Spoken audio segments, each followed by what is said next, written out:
All right, so we'll go ahead and get started today. I want to introduce, Paul Hansard from the Indiana State Police. Yeah, don't worry. Woohoo! Illinois. No.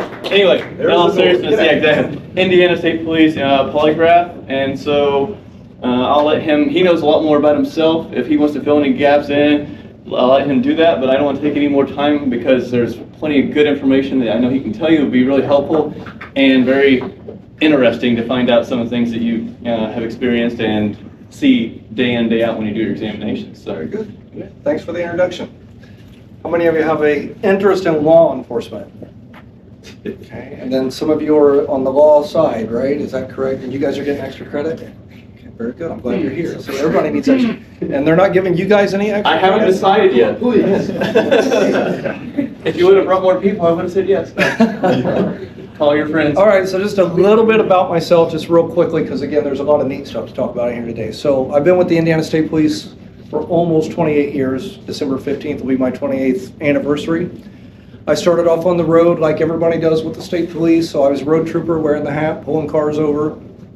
I did that for about just about 5 years, and then I worked undercover for a year. So I came from a little bitty, tiny high school in East Central Indiana. I graduated with 39 people. So I knew the 3 people that used drugs in my class, but I never got near any of that. So when I went and started working undercover, that was quite an eye-opening experience. So I did that for about a year. Came back out of that, worked the road again. I also did marijuana eradication where we fly around, look for marijuana growing. So we're in the helicopters doing that stuff. So I did that for about 4 years in the summer times. Then in the winter, I'd be working the road like everybody else. 2005, I became a district detective. So with the state police, whenever you're a district detective, you work all kinds of cases, everything from petty theft to homicide and all the crimes in between that. So I did that all the way up until 2011, and then the guy that used to run polygraphs for me as a detective, because I would use him once in a while to help me out on my cases, he's like, you need to put in to be a polygraph examiner. And I'm like, that doesn't sound that good. And he's like, no, really. He said, you'd be good at it. He said, you like interviewing people, and that's really what we do. So 2011, I went to polygraph school. It's about 12, 13 weeks, it's 480 hours that you spend in polygraph school. They shipped us off to, it's called Fort Indiantown Gap, Pennsylvania, close to Harrisburg, Pennsylvania. It's on a military base. Classes were Monday through Saturday, and it was 9-hour days, solid. I mean, you got a break for lunch, but it was very intense training, harder than any college class I had. I have a bachelor's degree in criminal justice criminology from Ball State. It was way harder than anything I experienced the day we were going to polygraph school. Came back from polygraph school. My very first case that I ran as a polygraph examiner was an arson homicide up near Putnamville, if you know where that's at, up off 70. That was my very first case, like 2 days after getting out of polygraph school. So I've been in polygraph since 2011. In 2015, I became the supervisor of the polygraph unit. So I have 5 folks that work for me. They're spread around the state geographically, so kind of the 4 corners of Indiana, and then 1 person in the middle. Everybody, we are switching from sworn positions in polygraph to civilian positions. The reason we're doing that, with the Indiana State Police, we are part of the laboratory division, so part of the forensic science group with the state police. Like every other agency, we're struggling to find people to come work for us, right? Law enforcement's kind of taking that hit. So we're trying to find ways to get more bodies out on the road, and one of the ways they've decided to do that is let's see if there's positions we can make civilians. So I've had 2 of my examiners retire and come back as a civilian polygraph examiner. We hired one from the outside that was already, he was an Ohio Highway Patrol examiner. We brought him on board, and then just recently, the individual that's going to run polygraphs in this area, she has a degree in forensic science, but no law enforcement experience. So that's going to be our first employee that we've had in a polygraph unit with pretty much no law enforcement experience. So that's a little bit of makeup of our unit. How many of you think, or somebody just answer this, can polygraph be used in court? We'll go with this side because you guys should know this answer. Can it be used in court? Ever? Wrong. Okay, so yes, here's the answer. If there is a thing called a stipulation that's put into place before the polygraph, which means the person taking the polygraph and the prosecutor's office comes up with an agreement The person signs it and says, yes, I'm willing to let these results come into court, then we can testify either way with the results, with the polygraph charts and everything that's talked about. And we do that about 70% of our caseload is actually what we call stipulated cases. So cases where we come into court and testify. I was set to testify next week in a rape trial up in Hamilton County with the polygraph charts and all of that. So it's been that way since about 1996. There was a Supreme Court ruling that said they would let individual states decide how they wanted to use polygraph. So Indiana's rules of evidence state as long as that stipulated agreement is there, we can testify in court with the results. If there's no stipulation, we can testify to everything before the test that's talked about and everything after the test is talked about. We just can't talk about the charts. So we just have to say more or less it's an interview at that point. And that's about 30% of our caseload on the criminal side. So sometimes we'll use it. We're going to look at a case here later today. Hasn't been adjudicated yet, so we'll kind of maybe keep the names out of it, but if we see them, I don't care. But we'll talk about how polygraph was used in that case and what kind of resolution we got to with it. So we're going to touch on a couple of different things today. A lot of you going into law enforcement, if you're looking for a law enforcement position, a lot of agencies now have you take a polygraph before you get hired. So we'll go through and talk about what the state police process looks like for that. And it's similar at most agencies. So how many of you in here have had a polygraph besides Evan? How many of you had a polygraph? All right, for where? Clinton County. Okay. Was there anybody else? Okay, so what'd you think of the experience? A little nerve-wracking. Nerve-wracking? Yes, what else? Kind of nervous. It made me a little nervous. Okay. Professor Doe, did you have one when you came on? I sure did. And do you still remember it to this day? Yes. Very vividly, right? Like Yes. just like and you did as well, right? Yes. And I don't know the gentleman in the middle. Have you had a polygraph? Professor McGuire, Homeland Security, yes. Very good. I had it when I was in law. And it kind of sits there with you. Mine was 28 years ago, soon to be 29 years ago, and I can remember it like it was yesterday. We got to drive down to Indianapolis. I lived up close to Muncie. Back then, I don't know why they were doing it. They were doing it at this place called the St. Martin House or St. Vincent House, something like that. And it was actually set up in a hotel room, and they had like 5 examiners down the hallway, and you just went into one of the rooms and sat there. Nerve-wracking experience. I could have thrown up in a trash can. It was horrible. But I made it, right? You can survive a polygraph, and they are intimidating.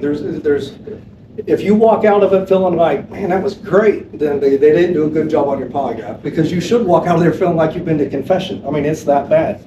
So we'll go through and talk a little bit about what it looks like. We're going to talk about what the polygraph records, and it does the same stuff, whether it's criminal or applicants, but we're going to, like I said, we're going to start off talking about the applicant part of the process. So with the state police, generally we're about the third thing that you do, the polygraph part is. You come in usually on the first day, you do a written test and a PT test with the state police. And if you pass those two things, they roll you right to a polygraph within the next 2 weeks or 3 weeks. When you come in for a polygraph with the state police, we have a standardized packet that we're going to go through with you. So this is my favorite part. It's about 14 pages of questions, and this is where we ask you all the stuff you never thought you were going to tell anybody. This is where we ask it. So let's talk a little bit about what the polygraph's doing and why we use the packet then to follow that up. So polygraph, it works with psychology and physiology working together at the same time, right? So it's our body's response to what our brain's thinking about while we're hooked up to all those components that we're going to look at. The reason it does that is in your body, you have the autonomic nervous system that controls your processes in your body that you don't have to worry about every day, like your heart rate and stuff like that. And then within that system, you have this thing called your sympathetic nervous system. Anybody know what that is? Fight or flight. Fight or flight, yes. So exactly, the fight or flight reaction, we've all heard that term, right? That's dramatic for a polygraph. We usually don't fight, and I haven't had too many people run out of the room. I've had a few pass out, but nobody actually run out of the room on me. So the easy way to think about a fight or flight reaction, everybody in here has probably done this one. You're driving down the road and you're speeding just a little bit. You come up over the hill and there's a police car. That feeling you get right when you first see them, right? Everybody does it. You tighten up on the steering wheel, your heart starts pounding, you're like, oh, you feel like you're caught, right? That's your sympathetic nervous system. So what it does within a tenth of a second of your body perceiving a threat, it dumps adrenaline into your blood system, which will cause things like your heart rate to go up, your blood pressure increases, breathing muscles change. There's this thing that we look at called electrodermal activity that changes. There's blood volume constriction, and they all happen independent of your control and it's because of that perceived threat that's there in front of you. Now, you go by, you look in the mirror, oh, and the police car doesn't pull out. What does your body do then? Starts to relax, right? That's your parasympathetic nervous system. So its job's to level you back out, and those are the two body systems that we're watching during your polygraph test. Now let's tie the psychology portion of it. Does anybody have children yet? I know you guys are young, but does anybody? Okay. When kids first start talking, if mom or dad walked into the kitchen, the kid's in there with cookie crumbs all over their face and their hands, and they're like, hey, did you just eat a cookie? What's that kid going to say most of the time? No, right? I got 3 of them. One of them sitting right there. They'll look right at me and lie. No matter how well you think you taught them, they're going to try to lie to get out of that moment. Now go back to when you guys were that age. If you'd have been caught lying in your house, what kind of punishment would you get? Spanking. Yeah, spanking, that's good. Not many people your age have ever heard of that, so I'm glad to hear that still goes on once in a while. What about when you got to school? When you were in school, if you'd have been caught lying or cheating in school, what was the punishment going to be? Detention and school suspension. Yeah, something's going to happen. What about in the workforce? What if your employers caught you lying? What are they going to do with you? Yeah, write you up, fire you, do something, right? So if you think about it, even though the natural tendency for all of us, it starts at an early age when you're asked something you don't like as we try and lie and get out of it, you've actually been trained, you've been conditioned over all these years that lying causes a consequence, right? So that builds up in our bodies, that stays with us right into adulthood, and that's how the polygraph works. So what happens is when you're sitting in that chair and you're hooked up to all the stuff, if we ask you a question and you lie, your body's going to think, consequence. Now it feels threatened. As soon as it feels threatened, it dumps the adrenaline, and that's what creates the reactions we're watching for in your polygraph test. Evan, you had one, right? Yep. Did you feel that adrenaline dump during your polygraph test, right? So I looked like a cat on a hot roof when I sat down there. So what kind of things are we recording? So this is a polygraph instrument. I don't know, you get to come up here after a while and take a look at it if you want to see it. I'll show you what the components are that are hooked up to a person. So we start off with 2 rubber tubes. One goes around your belly, one goes around your chest, and they monitor breathing muscles. So it's real important that you don't try to change or alter your breathing. So this is a breathing up here. This is the upper tube and the lower tube. If you're looking at this, it's inhalation, exhalation. Now, what's the average breathing rate for an adult? Anybody know? Somebody's got an EMS class. 12 to 20. Yeah, 12 to 20, 12 to 24, right? I've seen applicants, no joke, slow their breathing rate all the way down to about 4 times a minute. And Professor Doan, what happens if you start breathing about 4 times a minute? Pass out.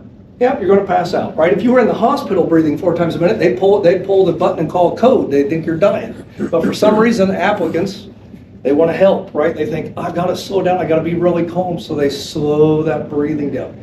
So I've had 3 people pass out in the chair. It's always kind of funny because everything's audio, video recorded. We'll make fun of you later on when you're not there. So if you ever take a polygraph test, don't control your breathing. You should breathe normal, somewhere between 12 and 24 times a minute. So what we watch for on that, you see how these are all kind of going across, they're all kind of the same level, but then they shrink down just a little bit? That's an indicator that that person's sympathetic nervous system kicked in. So we look for a constriction in that breathing or a change in that. The next thing we put on you is a blood pressure cuff. Everybody's probably had their blood pressure taken once or twice. We do it a little bit different. What I do is I put about 70 millimeters of mercury in the cuff and then I clamp it off. So it creates this red tracing that we're looking at. So we call that relative blood pressure. And what we're looking at is it going to climb up at any point during the test. So it runs across and we're looking to see if it climbs up during any of the questions. That's what we're looking for. It's also at the same time doing the rate of your pulse for me as well. So those are the 2 things we're watching with that. Then we put these things on you. They're finger plates. They'll go on your right hand, on your pointing finger and ring finger. They look at this thing called electrodermal activity. It's this green line. How many of you have ever been startled and felt like the hair stood up on the back of your neck? You know that feeling, that little tingly feeling? That's exactly what that's looking at. So it's very responsive to your sympathetic nervous system. And as you can see, it kind of stands out on the page a little bit when you see it, right? Then we'll put this on you, which kind of looks like an oxygen sensor. It's a little different technology. It's called a plethysmograph. It measures blood volume constriction. So whenever we go into that fight or flight mode, our body pulls blood back to the major organs during that moment to protect it. So it has to constrict blood flow out here. So what that's doing, this bottom line, we're looking to see if that constricted, indicating that sympathetic nervous system had kicked in just during the question period. So I've said question period a few times. What am I talking about? So see the gray lines right here? That is me asking the question. And I make that note on my computer. I push the space bar when I start talking. So for example, if I go to this question, are you now withholding any information about your involvement in a crime against a person? So I'd be holding the space bar that whole time. When I let off of it, it marks the end of the gray. So that's me, I'm done talking. And then when the person answers, that's this black line right there. And then this green portion is just an evaluation period. So we're allowed to evaluate anything that happens from the beginning of me talking until the end of that green section. So we're just looking for a reaction. Is something going on during that time period? So you heard me read this question. What questions are we going to ask you on a polygraph test? This is what the state police uses. These are kind of standard across the country. There's a few variations of them, but basically they're going to ask you the same stuff. We ask you, are you now withholding information about committing a crime against a person? What are some crimes against persons? Murder. Murder. What else? Theft. Theft would be property. So, Think about assault. What else? What are some other crimes we could do to people? Rape. Rape. Yeah. We even help you out, right? So the state police, we're friendly like that. So we even help you out and give you this thing called a mind map. What are we talking about when we say crimes against people? We spell it out for you, put it on this sheet and set it in front of you so you can look at it. So it's got things like murder, kidnapping, physical assault, robbery, criminal gang activity, sexual assault on child, rape, all these different things listed on here. The next question we'll ask you is about crimes against property. So you gave me one of them a minute ago. What's some more crimes against property? Vandalism. Vandalism. What else? What was it? Arson. Arson. Yep. Destruction, vandalism, right? Think of all those kinds of things. So again, we spell it out with a mind map and show you exactly that that's what we're talking about. Those are the things we mean when we're asking if you're withholding information about committing a crime against property. So, you notice the first four words. Are you now withholding? So that's your test question. But before we ever get to the test, we go through this packet of information. So the background packet is your chance to explain what I like to say is your baggage. Things that people have done, tried, or struggled with, whether that was 10 years ago or whether it was the night before your polygraph test. People have done stuff that they carry around with them. They got to get a chance to explain that before they take a polygraph test, because if they don't, the whole time they're sitting there in that chair, they're thinking about all the things they've ever done that's horrible, right? You experienced it, right? All that stuff runs through your head. We know we got to get it explained, so that's what we do with the background packet. Now, not the three of you that have had one. Has anybody else heard of any kind of questions that you get asked, like weird questions that you get asked during a polygraph test? Nobody's heard of it? Okay, so everybody says the one question, I get this one all the time. They want to know if you've had sex with animals, like bestiality. Why do you ask that on a polygraph test? Why would we ask that on a polygraph test? A lot of people. Because what? We don't want that in our department. Well, we don't want it, but what about it? It's not normal. Very illegal. What else? Normal question. It's illegal, right? Bestiality is a crime. But that's the thing, that's one of those questions that sticks with everybody. They're like, oh my gosh, they asked me if I had sex with an animal. Yes, we do, but it's a crime. That's why we ask it. Some of the things we cover in here are not necessarily crimes, but they're leading you down the path of criminal behavior. So there will be other questions that we ask that maybe on its face isn't a crime, but it's leading you on the path to a crime, which is why we're asking you about it in the pre-test packet. So what our department does, after we go through and gather this information, right, so you can tell me literally in the polygraph, in the pre-test, and we've heard these, I've killed somebody. I had a police applicant that absolutely smothered his grandma out before he came in. She was dying in a nursing home, and he thought he needed to speed that process up, so he smothered her, kept that a secret all those years, and then wanted to be a trooper. We didn't hire him. Contrary to what Professor Doan would tell you, we did not hire him. We've had people that have done robberies. I had a guy stick up a gas station in Frankfort, Indiana. He coughed that up. Nobody'd ever known that one. That's Clinton County. Yeah, Clinton County, yes, absolutely. Had a guy stabbed a guy in an alley in Indianapolis. I've had people with child pornography on their phone while they're sitting in the polygraph suite, so they get arrested. I had a guy with steroids in his vehicle while he was taking his polygraph test. He got arrested. So people tell you this stuff in the pre-test setting Because the reality of it is human nature is human nature. People do stuff, they've done stuff. We want to kind of sort that out, right? I like to say the polygraph unit is a filter. We're sifting through the information because we don't want bad police officers in society, right? So whether I'm running a test for my agency, the state police, or I'm running it for a different agency, because I have a side business where I do polygraph as well. So if I'm doing them for, let's say, Fisher's PD or some of the other smaller departments like Batesville PD, places like that, we want good officers, so you have to sort through some of this information. So what the departments will do is they look at all the things we talk about in this packet and the results of the polygraph, and then make their decision on whether or not they're going to move that person on in the process. So once we go through and we gather all that stuff in the packet, then we just say on the test, are you now withholding any information about committing a crime against a person? So you could pass your polygraph. I'll give you an example from 4 years ago. Guy comes down, 28 years old, he's in a suit, high polished, well built. I mean, he's just a stud, man. I mean, I'm like, this guy's gonna be good. So I started in and I'm explaining the packet. And he said, sir, I want to tell you right up front. He said, from age 17 to 21, he goes, I was not a good person. He said, I'm 28 years old now. I've turned my life around. He said, but I'm just telling you, I did some bad stuff. I'm like, oh, that's okay. You know, we hear a lot of stuff. You're not going to surprise me with anything you tell me. He ended up admitting he was a gang member in Chicago from age 17 to 21. His sister was living in Indianapolis. He drove down I-65 in Indianapolis because someone had disrespected his sister. He shot into an apartment complex, 2 different ones in the same night, trying to kill the guy that had disrespected her. He goes, to this day, he goes, I have no idea if I hit anybody. He said, because I got back in the car and I drove straight back to Chicago. He dealt cocaine as a gang member, and he had done 4 armed robberies where he held a gun on people and robbed them. Now, again, that was 7 years ago. He hadn't done anything since that point. We're not going to hire him, but I appreciated him being honest because he actually passed his polygraph test. I still have to run him, even if they tell us that in the beginning.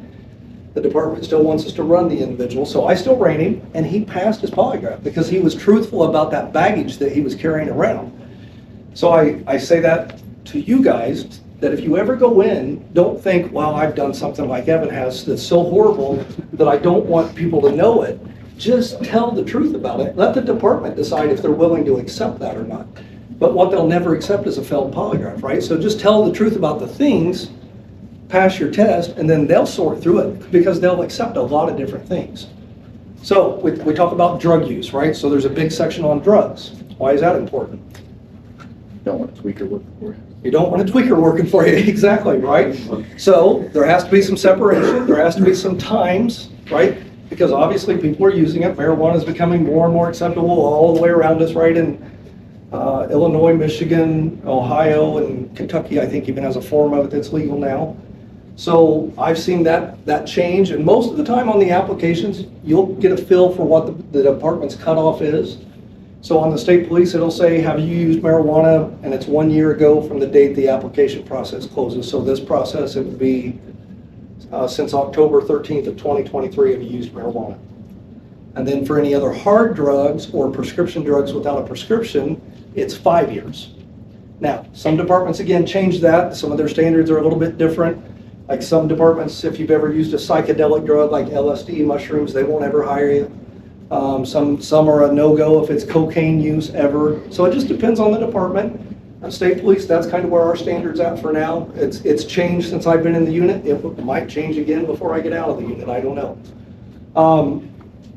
The other things they'll accept, like I said, there's just stuff about people's behavior that you know you have to tolerate. So what I see a lot of people your age, because obviously your age is about the most common age that applies for us, is they think, I don't want to talk about that stuff, right? So they just come in hoping they can hide it, and then they fail. And they're like, oh, I should have told them. Well, the idea is you just want to tell the truth and let them sort through it. So anywhere that you go to take one, please be honest about it. Now, how do you pass it? So we're going to talk about that. Bill on time, 11:25. All right, so we talked about the 2 red questions on here, which were crimes against people and crimes against property. And I'm going to pass this around. You can look at the mind map. On the next test we'll look at, it's drug use and lying about your work history. So again, these are the mind maps. This is what I show the individuals that are taking the polygraph test so that they can look at that and know that that's what we mean. There's also other questions that are built onto a polygraph test that I use to evaluate. So 2 of these are called directed lies. So what do you think that means? Questions that direct somebody to tell lies. It's that simple, right? Well, we should get you in for a polygraph because you'd be surprised how many people mess these up. Yes, so there's 2 questions on there where I want you to lie because as an evaluator of this data, I need to be able to look at it and see, okay, if the questions about people and property are unknown, I don't know if they're going to tell the truth. Show me what it looks like when they're really lying. So that's what these green questions are. So the first one you'll see, it starts with different words. So I say in your entire life. That's on purpose. I want people to have as much experience that they can pull from in their head because remember, polygraph works off our physiology and psychology working together. So in your entire life, have you ever told a lie to someone you cared about? Now, right back there in the hat. Did someone come to your mind right when I said that? Have you ever told a lie to someone you care about? Yep. Don't tell me who it is, but you did, right? You had that. Now, I always tell people, think of somebody that means something to you, like your mom, your significant other, your grandparents, right? And then when you hear me ask that question on the test, lie to me and say no, and what happens? Automatically, their body goes to that internal conflict, right? It's like, ugh, they're thinking about that, whatever it was they lied to their parents about, or whatever they lied to their significant other about. And all of a sudden, their body creates that response. And what we do is we use the directed lie and compare it to this and see where is the bigger reaction. So another one that I use on this test, in your entire life, in your entire life, have you ever gossiped about other people? We've all done that, right? That's pretty easy. Think about the things you said about Professor Doan. I mean, just I know for a fact things are talked about. So, Evan, right? I mean, so think about the things that we talk about, and then all of a sudden, it's like, oh, I have gossiped about them, but I'm going to say no, and then their body kicks this big response to it. So, if we're looking at this person's chart, and you guys have not been to polygraph school, you haven't had the 480 hours, but we're going to see if you can tell me whether or not this person passed or failed just looking at this little bit. If I had them lie to me here, and you see they had a little response, right? And I had them lie to me, let me slide it over just a little. And I had them lie to me here. And then these were the questions I didn't know. Where do you guys, knowing what I told you I'm looking at, and where I'm looking for the reaction to happen, right? Somewhere in between the gray and the end of the green, which question has the bigger reaction there? Does this seem bigger than these? Yeah. And does this blood pressure going up look a little bit higher than those two? Yes. Yeah. So when we're evaluating that, all these things then get assigned a point value. So you think of a numerical scale, if the reaction's on a green question, they get a positive score, +1, or if it's this, it's +2, and then we evaluate these at the end based upon cut scores that have been studied scientifically. We collect at least 3 charts of data. So at the end of the 3 charts of data, I total everything up and I look to see if they fall in the cut score.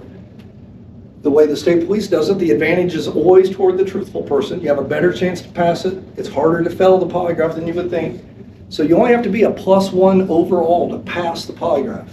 But you got to be a -3 or something worse to fail the polygraph. So this person ended up passing their polygraph. You can see the directed lie was a stronger indicator of those questions. Everybody will have a little bit of reaction to the relevant, the did you do a question, or in this case, the crimes against people or crimes against property. Everybody's going to have a little reaction to it because you know that's the important one, right? We all think it. When you sat through yours, you felt those, right? Whatever, yours might have been serious crimes and drugs, right? There's some variations. But you have a little reaction, but we're going to see, is there a bigger reaction to the places where we know you're lying? And that's how we start to evaluate your polygraph. Questions so far on that stuff? Yes? So do you guys drug test people prior to these, like for benzodiazepines? There are drug tests in the process, but at the state police, it is not prior to polygraph. So it occurs later in the process. So after polygraph, you go to the background portion. So that's about a 2-week process where the background investigator goes out and digs all your friends and family and school and all that record. Then they do a superintendent's review. Then at that point, they give you a conditional offer of employment. Then they have you take a drug test. And yeah, they screen for those types of things. So prescription medications, if you have valid prescriptions for them, you're fine. They're just making sure that anything you don't list, is there any other drug that indicates? So yeah, good question. I assume that, I don't know if I'm gonna be able to word this right, but if someone's lying, you're gonna get a really high indication that they're lying. Uh-huh. But if they're telling the truth, I assume that there's still gonna be more of a difference if they know they're guilty and they're admitting to something versus Yes. something that they're innocent. So we're gonna look at one of those criminal cases in a little bit where you'll see something very similar to what you're talking about. Because we set a criminal case up a little bit differently than we do an applicant test. So the applicant test, like I said, this is my opinion, but it's very easy because we're giving you really easy things to lie about and then looking just to make sure you're telling the truth. So as long as you told the truth, you're gonna sell through the test. It's very easy to pass it. Our pass rate as a whole, and each time we run like a trooper applicant process, let's say we run 150 to 200, about 60% of the people get a passing score. About 30% of the people will fail it because they didn't tell the truth. Sometimes their score doesn't fall, and either one of those, we have to call it inconclusive. So that's about, like this particular process, I think we've had 3 inconclusives. It's very rare, but it can happen. But then we also have to keep in mind the cheaters, right? The people that want to slow their breathing and do some other stuff. So, and we'll talk about those other things here in just a minute as well. But yes, you absolutely will see the difference. It'll stick out to you on this criminal case a little bit more of what you're talking about. What other questions about the applicant process? I remember last year you had a statistic on the sexual relations with animals. That was crazy. Anybody want to guess the number?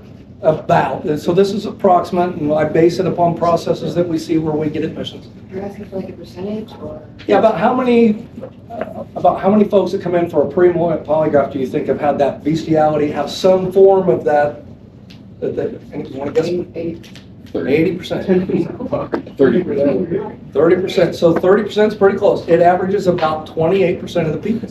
So that doesn't mean they're, without being so rude, but it doesn't mean they're actually out having sex with a horse, although we had, I think it was a conservation applicant that actually admitted that. He's not listening. But we've actually had an applicant that had sex with a horse, but usually it's some stupid behavior, right? And I say stupid behavior because kids, when they're in that little puberty age, they do all kinds of dumb stuff, right? Trying to figure out sexuality. So they try something with the cat, they try something with the dog, they're just messing around, they have no idea what they're doing. But then you have people that are like 20-something-year-olds that are still trying to have sex with animals. Those are the people you're going to screen out. You don't want that. So it's about 28% of the people admit to having some kind of contact, which again is why we ask it in here, even though everybody thinks it's a weird question. Here's another question that's in that packet that I should have talked about with this group because it's this age bracket. What about taking nude pictures of yourself? Is that a crime? To take a nude picture of yourself and send it to another person, is that a crime? I had I saw a yes shaking their head and a no there. What do we think? Anybody else have an opinion? It's what? If you're a minor, yes it is, right? So exactly. So if you're under the age of 18 is what the law says in Indiana. You can't send those nude pictures or it's considered child pornography. Now, do we care about that? No, because it's 95% of the people are doing stuff like that. Here's why we care. If you're still doing it as an adult and you're sending nude pictures to your wife, your husband, your significant other, it's not a crime, but one of the things we follow that up with is, have you ever shared nude or sexual images of someone else without having the person's permission? So the buddy sends you a picture and you're like, hey, look at her. He takes that, sends it to them. Now you've committed a misdemeanor in Indiana. People don't know that. One of the other things we followed up with, have you ever been blackmailed or extorted with sexual pictures, or have you been the victim of that? Why would that be important to us in law enforcement if you've been the victim of that? Because it's out there. It's out there. It's potential blackmail material, right? So 5 years down the road, you're sitting on the stand testifying in some trial, and a defense attorney says, did you post this on Snapchat back? And all of a sudden, it's not a good day, right? So they won't necessarily throw you out of a process for it, but does it build a bigger picture of who the individual is and what they're about? So that's the reason we're asking questions like that, is to try to see if they've been involved in any of those kind of behaviors. I'm going to pass, I want these back, I'm going to pass 2 of these packets around. And the reason I want them back is they're not confidential, but we don't want them out there everywhere for people to see it. So don't take a picture of it. Look through it though. This is the stuff we're going to ask you about on an applicant process. So again, I want to share it with you because I want you to be armed to do very well when you go in to take a polygraph test. I want you to see, yeah, this is what they're going to ask me. It's not that big a deal. As long as I tell the truth about it, I can pass that easy test and get hired, right? Because ultimately, every agency needs more people, right? Law enforcement has taken a hit for the last 4 or 5 years, and we need more people, good people willing to apply, right? All right, any other questions about the applicant process that we can talk about? Yes. So the weird question that stuck with me with mine was, are you aroused by fire? Do you guys still ask that? No, so we ask an arson-related question. I think it's, have you set a fire to harm people or destroy property? Okay.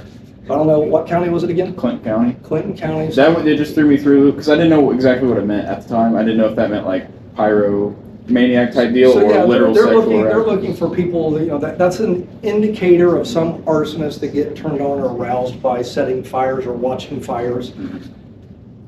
That's a little deep in the weeds for me, I think, for what that process is about. But I can see why they would ask it. I just don't know that I would. It was very odd. That's an I odd didn't question, understand. but it is a common behavior of an arsonist that they sit around and get off on the fact that they've either started the fire or they're watching the reaction to the fire trucks and all the stuff coming out there and people looking at it, and that's their thing. So I can see why they would screen for it. Yes, sir. Bouncing off that, so are you allowed to ask for clarification while you're getting asked? Yes, so we cover all these before you ever take the test. So after we go through that background packet that you're looking at, I always give everybody a break. Hey, go out, use the restroom, stretch your legs, come back in. When we come back in, I review every question on your test word for word before you take it. So that way, in the middle of being hooked up and sitting there, you're not going, hey, I have a question about, we've already covered it. So, and then anytime in the packet, if you get one of those questions and you're like, I don't really know what that means. Yes, ask for clarification, right? Because the idea is you want to get the information out. So if you're thinking about something, you want to get it out. I always tell everybody it's kind of like a visual. I use it as I'm sitting at my desk. I'm like, we want the stuff that's in your brain over here in a pile, over here out of the way before you take the test, so that when you take the test, you know you've told me all this and you know you're not now withholding anything else. And that helps people, I think, to have that visual. What else about the applicant process? Nothing else? Okay. You're all going to pass it when you take it, except for Evan? He might pass it. We're going to find out today because I'm going to put him up here in the chair in a little bit. We're going to see if he can pass it. All right, so let me show you a criminal case here. Sorry, man. Sit here.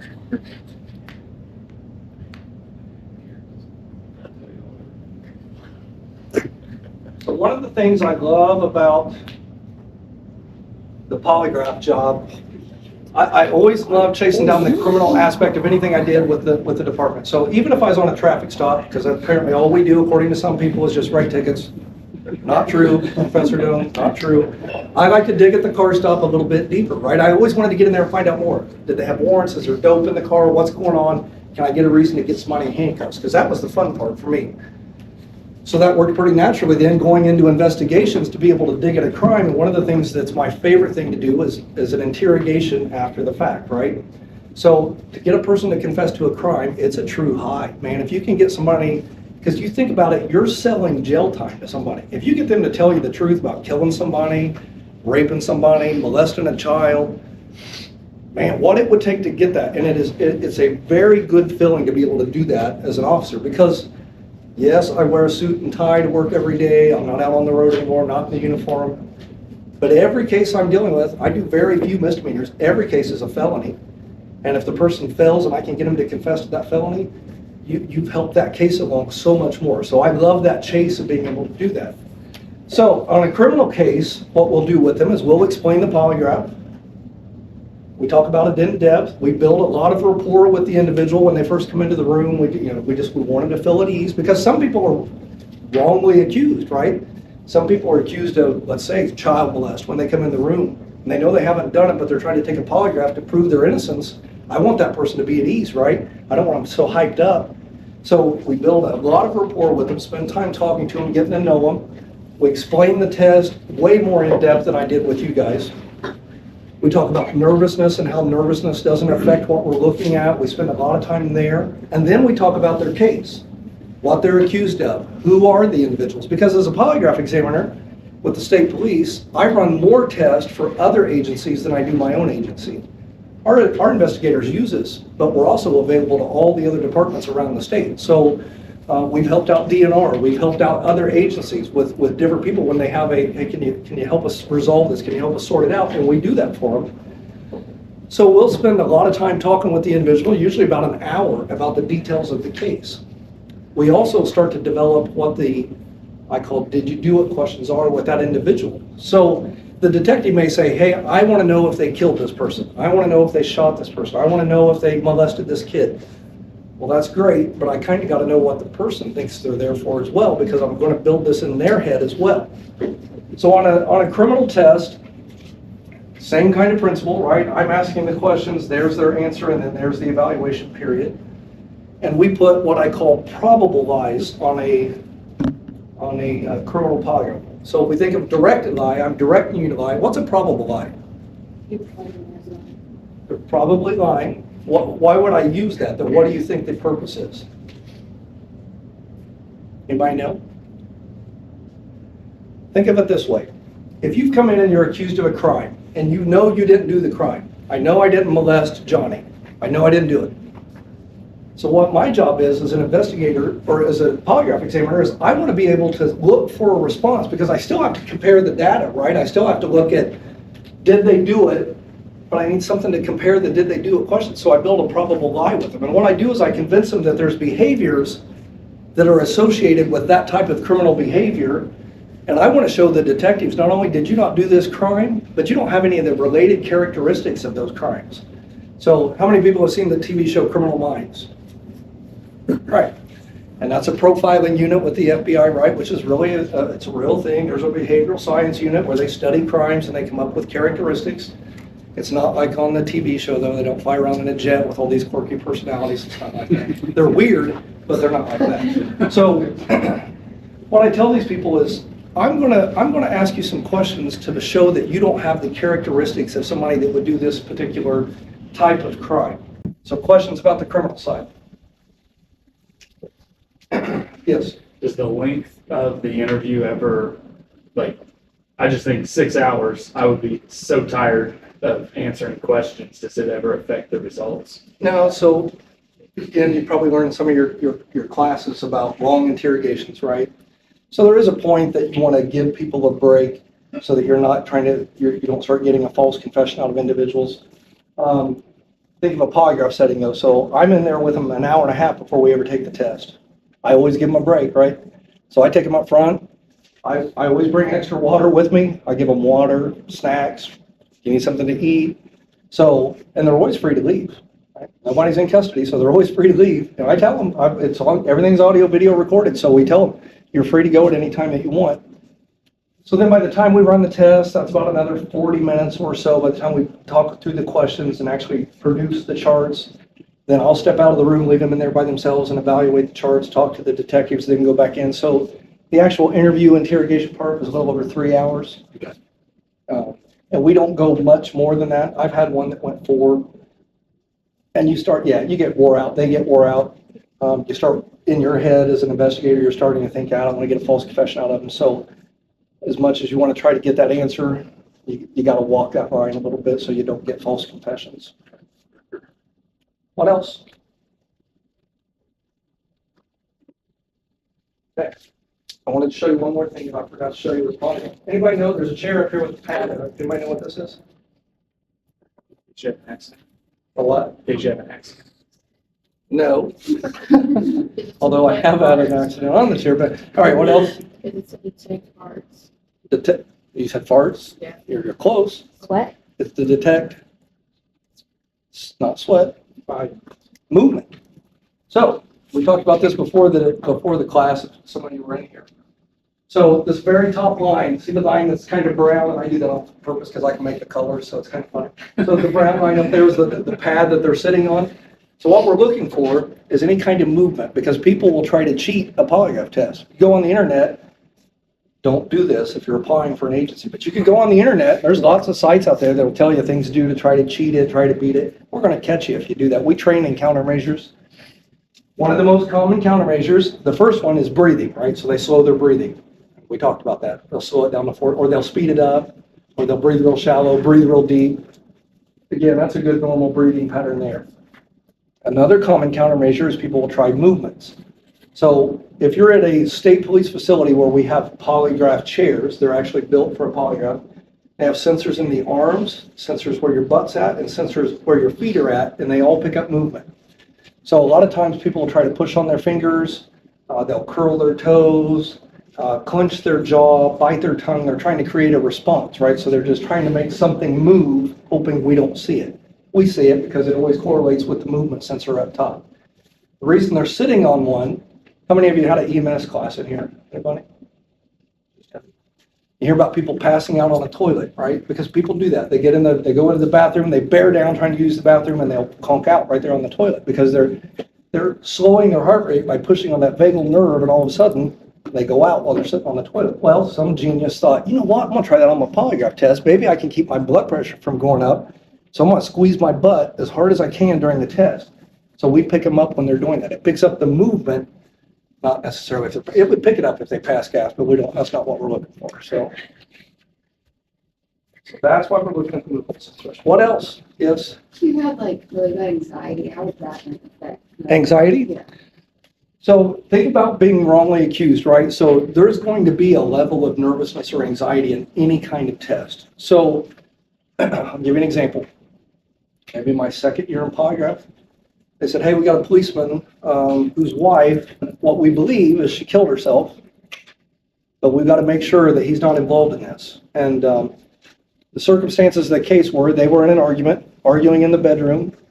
She grabs his pistol, runs into the bathroom, closes the door, bam. He's outside the door, can't get in there quick enough, she's dead. They want to make sure he's not involved.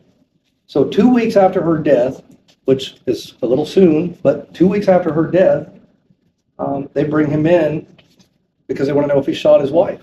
And I'm like, and this guy's a hot mess. I mean, he is crying, blubbering. It was horrible to sit there with him in the pre-test and all that stuff. But he actually passed his polygraph test because he didn't shoot her. So you can bring that level of anxiety in and still get through a test. So again, I've had people wrongly accused of child molest that come in, right? And that's, I won't say it's common to be wrongly accused, but it happens quite a bit where somebody gets pointed at and they didn't actually do it. So, man, they're up here. So what I call it is it's your surface nervousness. Everybody has it. It's just how bad is yours. So one of the things we do with people before we take this test is we do a practice test. And we have you write a number on a piece of paper, and that's where I adjust it over to what your surface is doing that day. So I can see how nervous you are, what's going on, what's your blood pressure look like, what kind of responses are you going to give. And then what we're watching for during the test is not the surface, we're looking for that underneath kind of reaction, that sympathetic nervous system response that creates this. So the anxiety is there and it's very real, like for any case really, or even applicants, it's there. It's just not what we're concerned about. So it doesn't affect us, but we can see it. Does that make sense? Okay. Some medications can affect a polygraph test. So you talk about people using either like marijuana or let's say they use some kind of Xanax or something like that. Pretty common. That's another countermeasure that people try. They'll try to deaden their senses. That works pretty well. So how responsive she is with that green line, that line starts to get real reduced or sometimes not reactive at all because they've used Xanax, they've used marijuana, they've used alcohol or maybe all three. So they'll try to do stuff like that to influence the test. There's some heart conditions that we won't run. If you've had a recent history of heart attacks or stuff like that, because it's a stressful environment, we'll make you get a doctor slip before we'll run you because we don't want to create a stress-induced situation and have you conk out on us in the middle of the test. We won't run pregnant people under any circumstance because, again, we don't want any chance of someone having a complication later on because of the stress that was induced from that, so we just refuse to run pregnant people. Just tell them if you still work the case when they're done after the baby's born, then we'll run the individual. So, yes. If somebody has like an autonomic like syndrome, how will that affect? It can affect it. So I had an applicant one time that he had, I don't even remember what it was called, But he had to wear a device that basically helped him speak, and it was like implanted in his head. And it caused him to stutter, but he just couldn't get words out as well. I mean, it was a whole mess. Well, because of the ADA, you can't really turn people down, so you have to try to run them. And at the end of the day, I just couldn't produce a test because the data I was trying to score, literally from the point that I would quit talking, where I could mark his answer, because of the stuttering and the problem with him trying to get it out was taking about 14 seconds to get him to just say no. And I just had to stop the test. So there are certain things like that too that will eliminate from being able to take it. But it depends. I mean, like I said, usually we can see it pretty quick and see it in the practice test. If there's a doubt, we'll usually have you go get a doctor's slip before you come in. Yes? What if you're just like a naturally fidgety person? Yep. So fidgety people. So I can handle fidget. So see this little movement right here? And then it's a little bit wavy overall.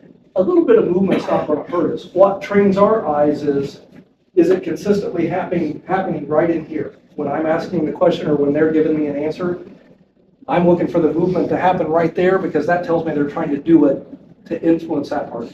A nervous person, they'll move around in between here where it doesn't matter. And if I see a little bit of it, I can handle it. If it's too much, like an applicant, we'll dress you down about it. We'll say, hey, you got to stop that. Because everybody can sit still. The longest the test is about 5 minutes. Everybody can sit still for 5 minutes, right? Even if you're overly fidgety. I had meth heads, kids with ADHD, everybody can make it 5 minutes. So we can even handle a little bit. We just can't handle it all the time, or especially in that area where we're watching, because it looks like you're trying to cheat. What happens if someone refuses to take the polygraph? So the investigator, if it's for a criminal case, then the investigator just has to work that avenue somewhere else, and it can't be used as evidence against them because they refuse. They're allowed to refuse, right? It's their right. So the investigator just has to take a different avenue. But it is a great tool for people that want to clear themselves. And a lot of the times when a person fails, you'll get them saying things like, why would I come in here and take a polygraph test if I'd really done it? Well, because you were trying to get the detective to believe you didn't do it, and you were hoping you would get by. So that's why. What else? Do people agree to take it because they think they can beat it? I think some of them do. I think they convince themselves, like you've heard it where people are like, oh, they actually believe their lie. They believe it to be true, but they're not. They're still going to respond on it. And then, like I said, the other part of it is they don't want to look guilty, even though they are guilty. They don't want the detective to think, well, he's saying he's not going to take it, so he must be the one. So they'll try to muster it up, hoping they can get through it. And the detectives almost, because a lot of times on the stand, defense attorneys will poke at us and say things like, yeah, but don't more people fail the polygraph than pass it? Yes, absolutely they do. Why is that? Well, usually the detective or investigator has done a good job narrowing the case down to the individuals, right? So they're not just testing a whole sample of society. They've already got it down to their group of suspects. So usually they're on the right track when they bring us the people to begin with. So that's why the fail rate's a little bit higher. What else? You guys got great questions. All right, I'd be shameless if I didn't give you a plug. Now, this is where Professor Doan might. All right, I work for the state police. I'm going to tell you straight up, great career. Right, I've got 28 years on December 15th. It's been a great career. I was telling the story earlier today. My very first year, 1996, I was making like 19.7 or something about like that, 19,000, and I thought I was a rich man. Man, I was making money. Life was good. This year, my salary as a first sergeant with the state police is $121,000. So you think over 28 years, they took care of us as state employees. There were some lean years, as Professor Doan would tell you, where we didn't see a pay raise and you didn't have overtime. There was no such thing. There were some lean years. But all in all, they take care of state employees. So I would encourage you, if you're looking for a career in law enforcement, find one of those state careers. They're on our pay matrix. Excise is on our pay matrix. It's a good pay matrix. You start now, even when you're in the academy for us, you're starting in the academy at like 66, almost 67,000. They will pay you for the 26 weeks you're there. Then after your first year, you're up to 70,000. And then from year 1 to year 15, there's step pay raises that take you from 70,000 to $112,000 just to be a trooper. No higher rank, just to be a trooper. So at 15 years, you're making 112. And it's the same for them. At that master level, you're making the top end of the matrix. So, and then if you go up in rank, it's just more money on top of that. Benefits are great, insurance is excellent, 3 kids, we paid very little, if anything, with all through the childbirth stuff and all that. It's great insurance, dental, vision. So it's a great career. Lots of things to do within the state police. We always poke back and forth that conservation officers this or troopers this, right? But the reality of it is, it's a great career. You're serving people every day. If you did nothing else for 28 years other than write tickets, you're serving people. At the end of the day, you're trying to slow people down, maybe reduce some crashes, catch a drunk driver. If you did nothing else, that's a great career for that kind of money. Well, on the state police, you can do everything. You can do investigations. They have SWAT, they have scuba, they have bomb techs, they have all kinds of specialty things to do within one agency. And same thing with DNR. Those folks will tell you, lots of things to do within an agency like that at the state level. So I don't say that to discourage you from applying locally, because local folks need officers as well. I can just tell you, we have a pretty good department to come work for. The state generally takes care of us. And I'm blessed and thankful for 28 years of career getting to serve that way.